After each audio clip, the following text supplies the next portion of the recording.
Good morning student. आज class नहीं कि आसी मु इतिहास भारतर इतिहास विषय आम पढ़ा। जेतेबेले इंग्रेज शासन करुथिले ता पूर्वर भारतर इतिहास थिला। देन इंग्रेज शासन करी जेतेबेले भारत को इंग्रेज शासन कला ताहार मध्य गोटे इतिहास थिला। आउ से इतिहास को जो इंग्रेज माने शासन करने पूर्वर जो इतिहास थिला से इतिहास विषय रे जो छोटिया स्टोरी विषय आज आम पढ़ा। जो स्टोरी टी को 7 क्लास रो बुक रे वर्णित करा जायछि। इतिहास रो अर्थ होचे अतीत रे बीती जाइथिबा घटना। जो घटना गुडी को बहुत इम्पोर्टेंट दिया जायछि से घटना गुडी को बुक रे स्थान दिया जायछि। आ से बुक रे स्थान दिया जायछि रो अर्थ होछि आंभ माननकु से सब विषय रे जानिबा उचित। यह प्रत्येक व्यक्ति जानिबा कथा। प्रत्येक कॉम्पिटिटिव एग्जाम दौथिबा पर्सन माने मध्य जानिबा उचित। सब प्रकार ए जो इतिहास रो प्रश्न गुडी को सब प्रकार एग्जाम रे आसी थाए। तो आस जानिबा से छोटिया स्टोरी किपरि जड़े राजा भारत उपरे बारंबार आक्रमण कर सारी से आक्रमणकारी विषय आज आम पढ़ा। जड़े आक्रमणकारी थिले भारतर पड़ोसी देश से देशर ना होची अफगानिस्तान। अफगानिस्तान रो गोटे राजा थिले। सेठारे गोटे गजनी नामक एक राज्य गठन करथिले निर्माण करथिले। से निर्माण करथिले किए ना आलुप्तगिन। आलुप्तगिन गजनी बोली गोटे एक क्षुद्र राज्य गठन करथिले। जेतेबेले 977 ख्रीष्टाब्द हैला सेठार राजा साबुकद्दीन हो गले।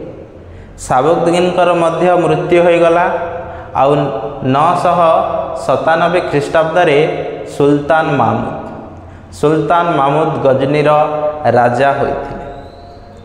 सुल्तान मामूद दिने कौन हैला तांको मनरे गोटे जागृत हैला भावना जागृत हैला जे मु किपरि गजनी को जो अफगानिस्तान रो क्षुद्र राज्य अच्छी से राज्य को मु विशाल सम्राट मा शक्तिशाली राज्य रे परिणत करी।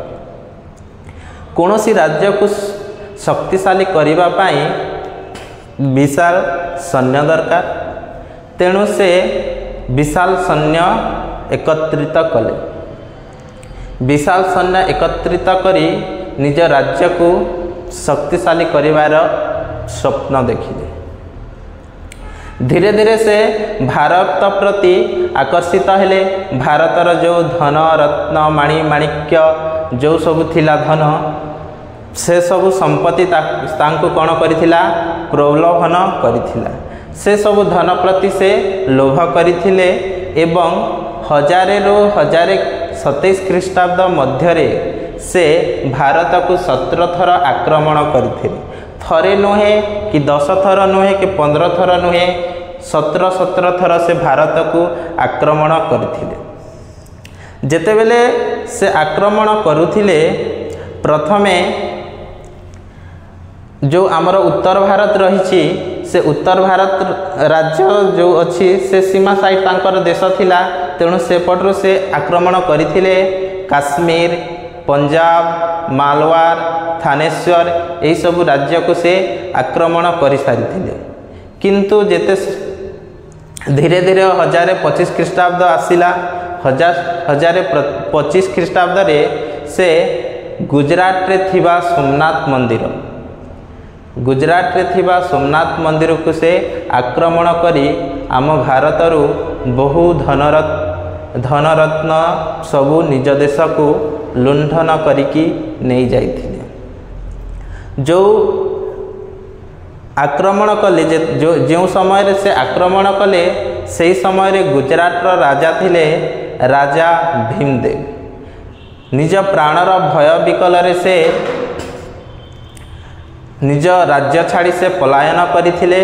आउ जो सोमनाथ मंदिर टी से लुंठन करथिले से सोमनाथ मंदिर टी गुजरात रो काथियावाड़ समुद्र कूल अवस्थित थिला। से सोमनाथ मंदिर को से लुंठन करी बहु धनरत्न निज देश को नहीं जाइथिले एवं तांकर मृत्यु हो जाइथिला 1030 ख्रीष्टाब्द। 1030 ख्रीष्टाब्द जेतेबेले तांकर मृत्यु होइथिला, जो उत्तर भारत को से बारंबार 17 थर आक्रमण कर सारी थिले, से 17 थर आक्रमणकारी कबलरू भारत मुक्त हैला बोली टिके आराम कल। तापर जेतेबेले तांकर मृत्यु हैला, निज राज्यर तांकर पतन घटीथिला। धीरे धीरे तांकर राज्य दुर्बल पड़िला और कौन हैला, तांकर राज्यर पतन घटिला और तांकर गजनीर पतन घटिला परे जो अफगानिस्तान राज्य देश थिला, से देश रे कौन हैला, घोर नामक एक राज्य स्थापन हैला। से घोर नामक राज्यर राजा थिले मोहम्मद घोरी। नेक्स्ट वीडियो रे आमे मोहम्मद घोरी विषय रे पढ़िबा। आज आमे लिखिदेबा जो इम्पोर्टेंस नोट्स अच्छी, से इम्पोर्टेंस नोट को लिखिबा सुल्तान महमूद। सुल्तान महमूद जो इम्पोर्टेंस नोट अच्छी, से इम्पोर्टेंस नोट को लिखिबा अच्छी। सुल्तान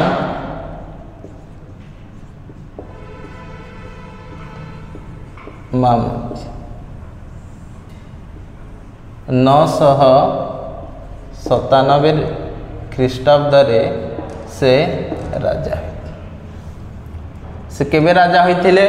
997 ख्रीष्टाब्द राजा होइथिले।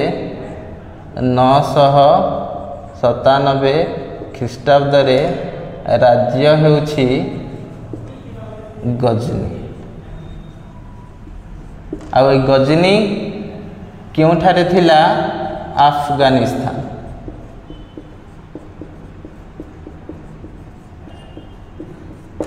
आउ जो गजनी अच्छी, ये गजनी को प्रतिष्ठा करते बा गठन करते आलुप्तगिन।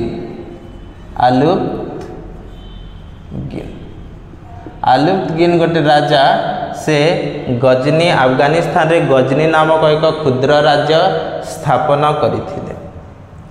आउ सुल्तान महमूद राजा हेबा पूर्वरु 977 ख्रीष्टाब्द रे साबुक्तगिन राजा थिले। साबुक्तगिन राजा थिले। कौन करथिले? सुल्तान कौन करथिले? सुल्तान महमूद 17 थर भारत आक्रमण, भारत उपरे आक्रमण। केते ख्रीष्टाब्द मध्यरे? 1000 ख्रीष्टाब्दरू 1027 ख्रीष्टाब्द मध्यरे से 17 थर आक्रमण करथिले। 1025 ख्रीष्टाब्द रे सोमनाथ मंदिर लुंठन करथिले। सोमनाथ मंदिर लुंठन करथिले। सोमनाथ मंदिर थिला गुजरात रे और सेठार राजा थिले राजा भीमदेव। राजा भीमदेव। यही सोमनाथ मंदिरटी थिला काथियावाड़ गुजरात काथियावाड़ समुद्र कूल। काथियावाड़ समुद्र कूल।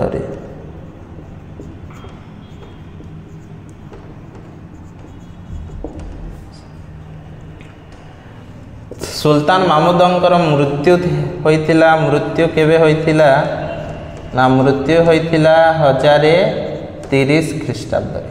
1030 ख्रीष्टाब्द तांकर मृत्यु होइथिला। तांको दरबार रे विशेष कवि मानंकु से स्थान देइथिले।